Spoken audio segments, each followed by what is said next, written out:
Welcome to April's President's Notes. I'm your bar president, Kevin Sargent, and I'm glad you're here.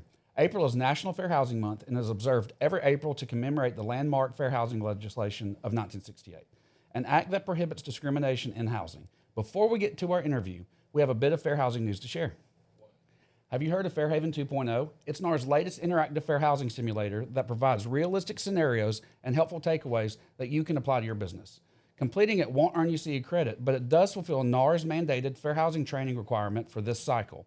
But what if you could get more? The bar is proud to introduce the Fairhaven Challenge. This challenge pits brokerages against each other to see which brokerage gets the most agents to complete Fairhaven. Brokerages will be divided up into 4 classes based on their size: mega, large, medium, and small. Mega brokerages will compete against other mega brokerages, large brokerages compete against other large brokerages, and so on and so forth. Each week, the bar will post standings and highlights the top brokerages within each class so you can keep score at home. The challenge runs April 1st through the end of the month, and the top brokerage in each class will be announced in May. In addition to bragging rights, these 4 winning brokerages will get the opportunity to have a CE course of their choosing for their agents. The Fairhaven Challenge is live now, so visit the link below to begin. Now let's get into our interview. In honor of Fair Housing Month, we're spotlighting a champion of fair housing who has received recognition locally, nationally, and internationally. She's a successful commercial broker for Barnes & Associates, the vice chair of the Birmingham Housing Authority, a recipient of the 2023 Fair Housing Champion Award from the National Association of Realtors, and executive producer of the award-winning documentary, Lenders, Landlords, and the Law, a deep dive into the history of housing discrimination in the city of Birmingham. Allow me to introduce Abra Barnes to the show. Hello. Great to have you. Thank you for having me. All right, so Abra, I've got a few questions for you, a little bit about your career, fair housing, everything. Okay. And so, if you don't mind, I'll start asking you a few. What was the path that led you to real estate? Oh, wow. So my father, he got into real estate when I was 6 years old.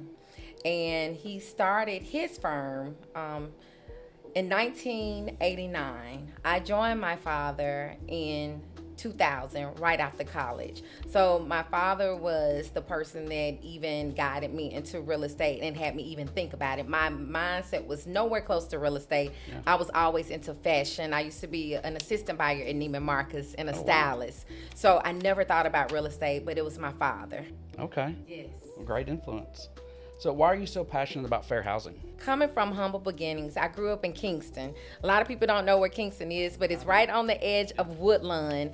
And we lived in what people call a home house. But just 2 blocks away from me was public housing. I saw so many people struggle and try to look for quality housing. Mm-hmm. And also seeing my father be a part of home ownership, I just always felt like everybody deserves a quality home. Everybody deserves a home. Without having quality housing, sometimes we wake up in a different moods. It can affect where we work. It can affect where we lay our head, affects where we go to school. Mm-hmm. It can affect the type of insurance we have, the type of medical treatment we receive, all because of our zip code, all because of where we lay our head. And I know that home ownership and access to housing opens doors that a lot of times are closed. That's awesome. Those are all really very important things. And I mean, especially like I said, with the school, with zip codes being so aligned with school, it's a huge deal to get that good education. So yes, I mean, it's all those things. But you made the decision to practice commercial real estate.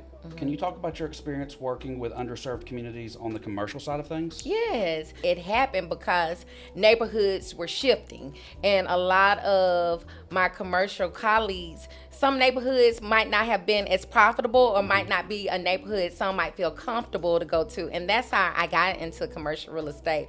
And so because of my relationship with a lot of community partners and because I was so embedded in the community, I knew a lot of business owners, small business owners, and people that want to have startup businesses. And I encouraged them to go to certain neighborhoods because everybody needs love. You know, all neighborhoods need love, and every neighborhood could appreciate some economic growth. Well, what was it like being recognized for your fair housing efforts and winning NAR's Fair Housing Champion Award?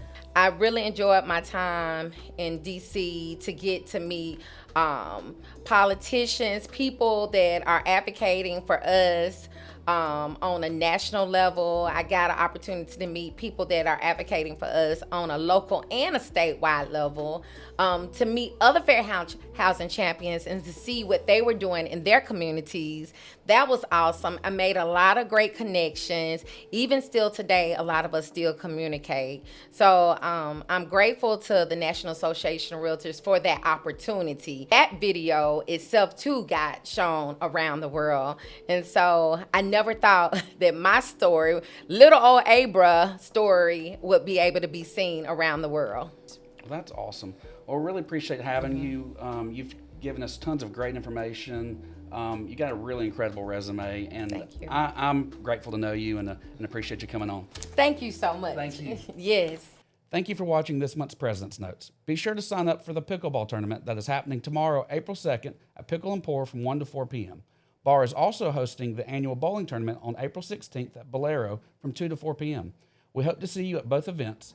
As always, serve your community and go beyond the transaction. See you next month.